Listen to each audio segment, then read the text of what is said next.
Pemilihan proses. Jenis proses. Ketika Anda melihat berbagai jenis perusahaan, mulai dari kedai kopi kecil hingga IBM, sepertinya ada ratusan jenis proses yang berbeda.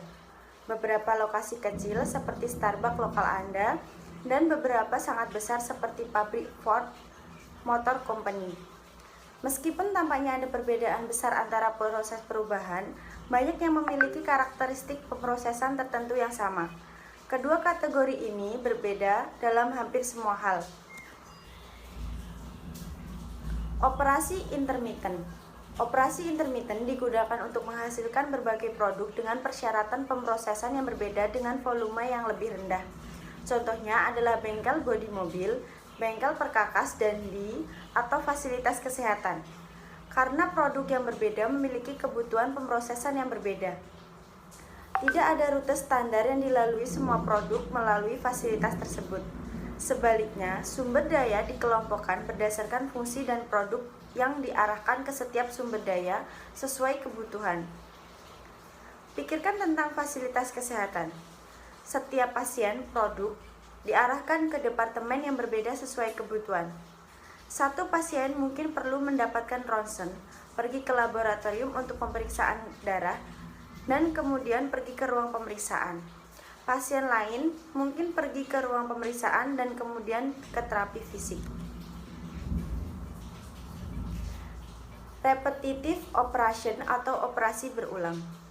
Operasi berulang digunakan untuk menghasilkan satu atau beberapa produk standar dalam volume tinggi. Contohnya adalah jalur perakitan khas, kafetaria, atau pencucian mobil otomatis. Sumber daya diatur dalam aliran garis untuk mengakomodasi produksi produk secara efisien. Perhatikan bahwa dalam lingkungan ini dimungkinkan untuk mengatur sumber daya alam satu baris karena hanya ada satu jenis produk. Ini secara langsung kebalikan dari apa yang kita temukan dengan operasi intermittent. Untuk secara efisien, menghasilkan volume besar dari satu jenis produk. Operasi ini cenderung padat modal daripada padat karya. Contohnya adalah operasi produk massal yang biasanya telah banyak berinvestasi dalam fasilitas dan peralatan mereka untuk memberikan tingkat konsistensi produk yang tinggi. Berikut tabel 10.1 perbedaan operasi intermittent dan berulang. Kemudian ada rangkaian jenis proses, yaitu proses proyek, kemudian proses batch, kemudian ada proyek lini, lalu ada proses berkelanjutan. Pertama, project process terdiri dari custom job shop, customer tailoring, ada juga untuk construction. Yang kedua, batch process terdiri dari education, classes, bakery, dan printing shop.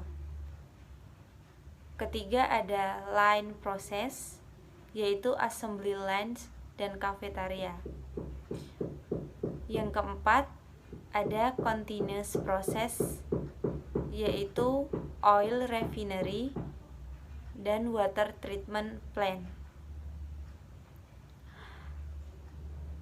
Project process dan batch process termasuk dalam intermittent operation.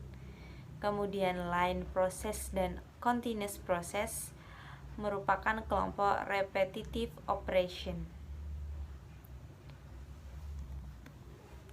Mendesain proses. Flow chart analysis atau analisis aliran proses adalah teknik yang digunakan untuk mengevaluasi suatu proses dalam hal urutan langkah-langkah dari input ke output dengan tujuan memperbaiki desainnya. Salah satu alat terpenting dalam analisis aliran proses adalah diagram alur proses. Sebuah diagram alur proses digunakan untuk melihat urutan langkah-langkah yang terlibat dalam produksi produk dan aliran produk melalui proses. Hal ini berguna untuk melihat totalitas operasi dan untuk mengidentifikasi area masalah potensial. Kemudian di sini ada elemen perkembangan diagram alir. Dari mulai multi-stage process with buffer, kemudian ada parallel stage production different products, lalu yang terakhir ada parallel stage production the same product. Selanjutnya kita akan melihat diagram alir untuk strategi produk berbeda di Antonius Pizzeria.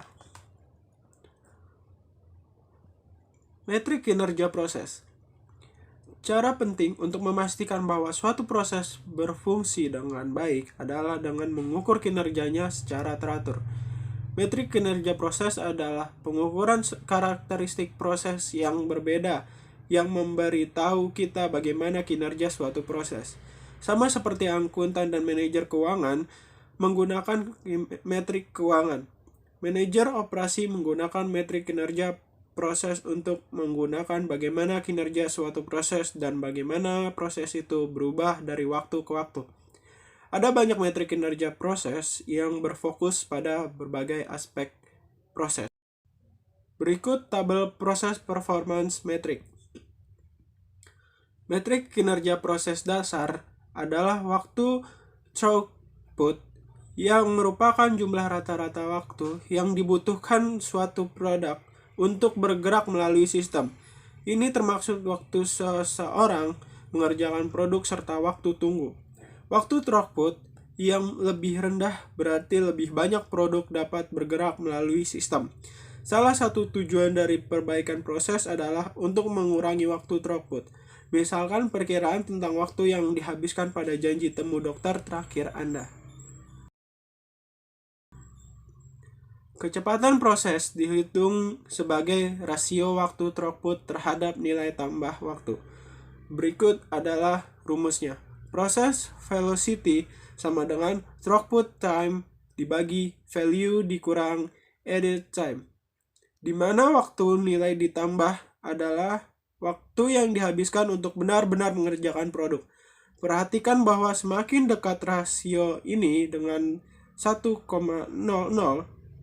semakin rendah jumlah waktu yang dihabiskan produk untuk aktivitas yang tidak menambah nilai, misalnya menunggu.